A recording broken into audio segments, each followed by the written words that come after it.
எல்லோருக்கும் வணக்கங்க. இது உங்கள் அகத்தியர் வாக்கு. ஜாதகத்தில் சொல்லப்படுகிற கட்டுக்கதைகளை தயவு செஞ்சு யாரும் நம்ப வேண்டாம். ஏன்னா ஜாதகங்கிறது ஒரு ஆன்மீகம் சார்ந்த அறிவியல். அது நம்மளுக்கு தெரியாத, அதாவது நம்மளுடைய வாழ்க்கை பயணத்தில் இருக்கக்கூடிய லாப நஷ்டங்களையும் கஷ்ட நஷ்டங்களையும் நம்மளுக்கு தெளிவாக எடுத்துரைக்கின்ற ஒரு கருவி. அவ்வளவுதான். அதில் அறிவியல் சார்ந்து தான், ஆன்மீகம் சார்ந்து தான் அது செயல்படுது. அதில் எந்த விதமான, அதாவது பில்லி சூன்யம் இல்லை வேறு மாதிரியான சூழல்கள் இல்லை வேறு யாராவது நம்மளுக்கு கெடுதல் செய்கிறது அதெல்லாம் எதுவுமே உள்ளே வராது. அப்படி சொல்லி காசு வாங்கி பரிகாரம் செய்தாலோ இல்லை வேறு எந்த மாதிரியான சூழல் செய்தாலும் அதை தயவு செஞ்சு யாரும் நம்ப வேண்டாம்.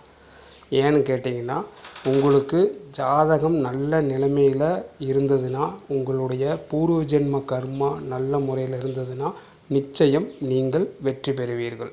அதே சமயம் ஜாதகம் சரியில்லைனாலும் அதை நம்ம இப்படி செஞ்சால் சரியாயிரும், அப்படி செஞ்சால் சரியாயிரும், அந்த கோயிலுக்கு போய் பூஜை, இங்கே போய் இவங்கக்கிட்ட போயிட்டு வந்தால் சரியாயிரும், இது மாதிரியெல்லாம் ஒரு டிசைன் பண்ணால் சரியாயிரும், இப்படியெல்லாம் நம்ம நடந்துக்கிட்டால் சரியாயிரும், அப்படியெல்லாம் எதுவுமே கிடையாதுங்க. அதெல்லாமே முழுமையான கட்டுக்கதைகள்.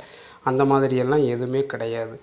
ஜாதகம் அப்படிங்கிறது நம்ம பிறக்கிற நேரம் வான மண்டலத்தில், பால்வெளி மண்டலத்தில் கிரகங்களுடைய ஒளிர்வுத்தன்மை எவ்வளவு இருக்குதோ அந்த ஒளிர்வுத்தன்மைக்கு தகுந்த மாதிரி வாழ்க்கையில் நம்மளுடைய எல்லா லாப நஷ்ட கஷ்ட நஷ்ட கணக்குகள் எல்லாம் அதில் இருக்கும். அதை நம்ம தெளிவாக உணர்ந்து செயல்படணுங்க.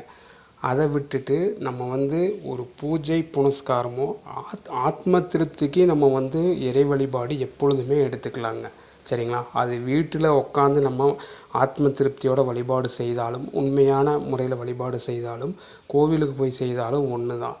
அதனால் நீங்கள் தெய்வ வழிபாடே செய்யாமல் இருந்தாலும் உங்களுக்கு சாமி கும்பிடாதனால தான் உனக்கு இப்படி ஆயிடுச்சு, கும்பிட்டா சரியாயிரும், அப்படியெல்லாம் எந்த விதமான இதுவும் கிடையாதுங்க.